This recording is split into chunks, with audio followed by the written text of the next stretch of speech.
All right, I'm going to show you guys section 3.1, extreme on an interval. And this is the extreme value theorem. And the extreme value theorem says if we check on an interval that we're guaranteed to have 1 point higher than any other point and 1 point lower than any point. It kind of is like a duh, it makes sense. But where do we check? So like if I looked at that picture, that's an interval, so there's no arrows, it's going from somewhere to somewhere. The high points are either going to happen, here's the highest point at that peak, and there's the lowest point. So the peaks and valleys could happen at the higher low points. And we find those by setting the derivative equals 0, which we'll talk about. Or they could happen here. What if it went like this? Then the endpoints could be the highest point. So that is the lowest and that's the highest point. So there's only 4 possible things we have to do. The highest or lowest point could be either at the endpoints or the critical points. Now the critical points is when the first derivative equals 0. The reason why that, remember the first derivative is the slopes. So if I set equals 0, at these points, these key peaks and valleys, the tangent line is 0. So by setting the derivative equals 0, we find out where the peaks and valleys are. So now it's either going to be at those points or the endpoints. So that's all I have to check. So I'm just going to be checking, could be 2 to 4 points, okay? Maybe 5. So we take a derivative.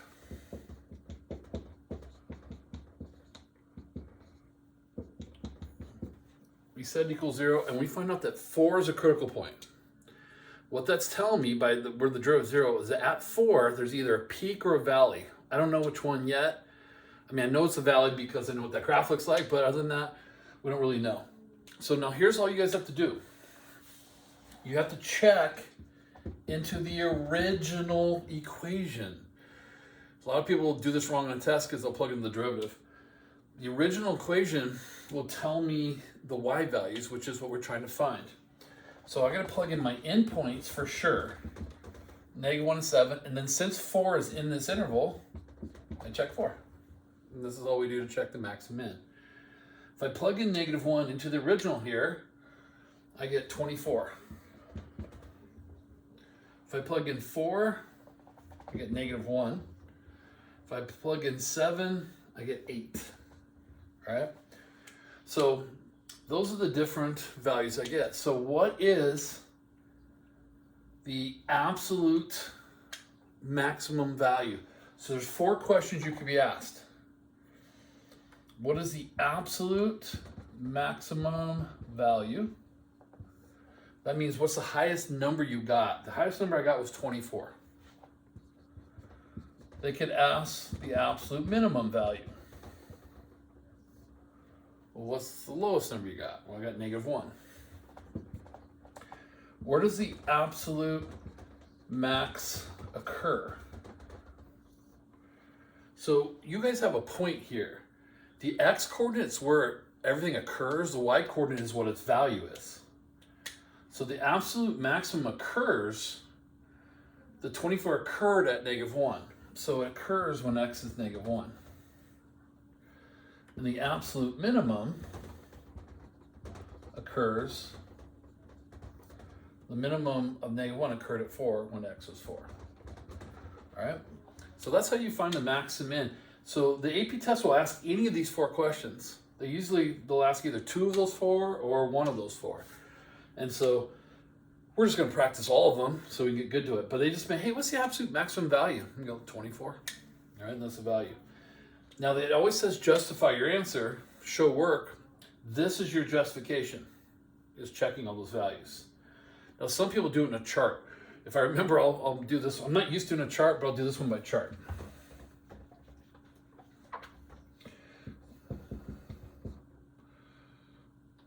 So let me label that. It's my next example. So I take the derivative, and I'm going to set that equals 0, and I get plus or minus or equal to. All right, if I send the 6 over, divide by 3 and all that. So I have 2 candidates this time, but we're trying to find the maximum on this interval. The negative or equal to is not the interval, so I don't have to check them. So I got to check 0 and 4. So if we did it by a chart method, your X and your Y, you would check 0, 4, and radical 2. And you just do a chart of values. This is the same thing as just listing them. And then so you plug those in. So if I plug into the original, 0 would be 0. Radical 2 would be 6 root 2 minus 2 root 2, so 4 root 2. 4 would be 24 minus 64, or negative 40. All right, so those right there are the possible candidates for high and low. And so instead of listing them all for every time, we can kind of, here's where the absolute max happens. Now, you can't do that on an AP test because they specifically will ask for, hey, where's it occur? You have to say just radical 2 is what happens. And or the absolute maximum value is 4 radical 2. And then if we just circle this one, that's absolute min. So absolute minimum value is negative 40 and occurs at 4. All right, so that's how you do extreme on interval. You take a derivative equals 0. Those are the critical points. That's going to find the peaks and valleys if there are any. And then the endpoints could be the high and low, so we have to check them just in case. All right, so you'll see that, you know, one of the endpoints gave me the high, but the critical point gave me the low on this one. You know, this one of the endpoints gave me the low, but the critical point gave me the high. So there's no other point higher or lower than those, and that's what the theorem is telling us. All right, let me get my eraser. There's a special case called hard points.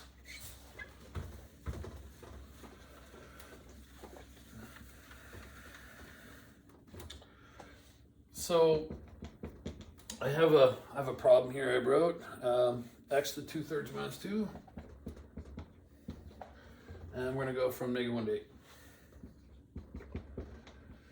All right, here's what makes these special. I just refer to them as hard points. Is when I take this derivative,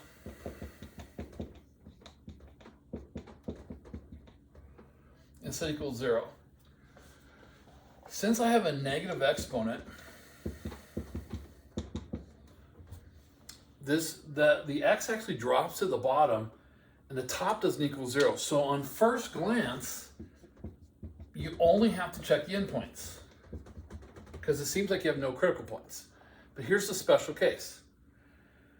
0 is bad news. He's undefined in the derivative. But if you check in the original, he actually gives me an answer. And this will happen when you have x to a power less than 1. I call it a hard point. He exists, but his derivative doesn't exist. Usually things don't exist and their derivative doesn't exist. That's normal. So this is one of those cases where the 0 is bad, but he's good. So he's a hard point. So I actually have to check 0 as a possible high or low point. So let's check and see what happens. So we plug -1 into here, and I get -1. 0 gives me -2, and 8 gives me 2. Well, good thing I checked 0 because it actually gave me the lowest value.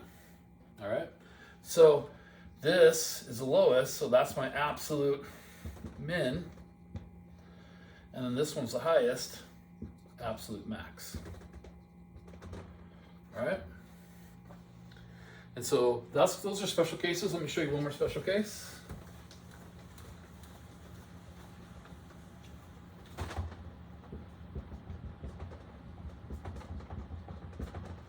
So I have absolute value of x minus 3. Doesn't matter where I check from. I have a problem though in the notes. 2 to 7. It's a long process to prove that this one has a hard point, but you guys know these graphs. Absolute value of a line looks like a V. The derivative doesn't exist at these hard meeting points there. I call them hard points. So we know the derivative doesn't exist at 3. I know 3 is where the V is. It's whatever makes the absolute value 0. So all I know is I gotta check 3. It's just absolute value. You can just cheat the problem and say, well, 3 is the hard point, so I'm gonna check it. And we just check, see the high and lowest. 2 gives me 1, 3 gives me 0, and 7 gives me 4. And you can see that, good thing I checked because that was the lowest. All right, so absolute min and absolute max. All right, so to find this is something the AP test loves on free response. They'll just say, what's the absolute maximum? And as soon as you hear those words, absolute, you're going, oh, that's what this is. Absolute maximum. We go, oh, I got to find the highest, point that this thing goes to. If you're looking for absolute min, the lowest it gets to. All right. So you have to check the end points and the critical points every single time. All right. So I think that's it with the extrema. Another word for absolute, Europe uses global. So the global maximum. We don't see it on the AP test, but they call it global. We call it absolute. All right, that's it for 3-1.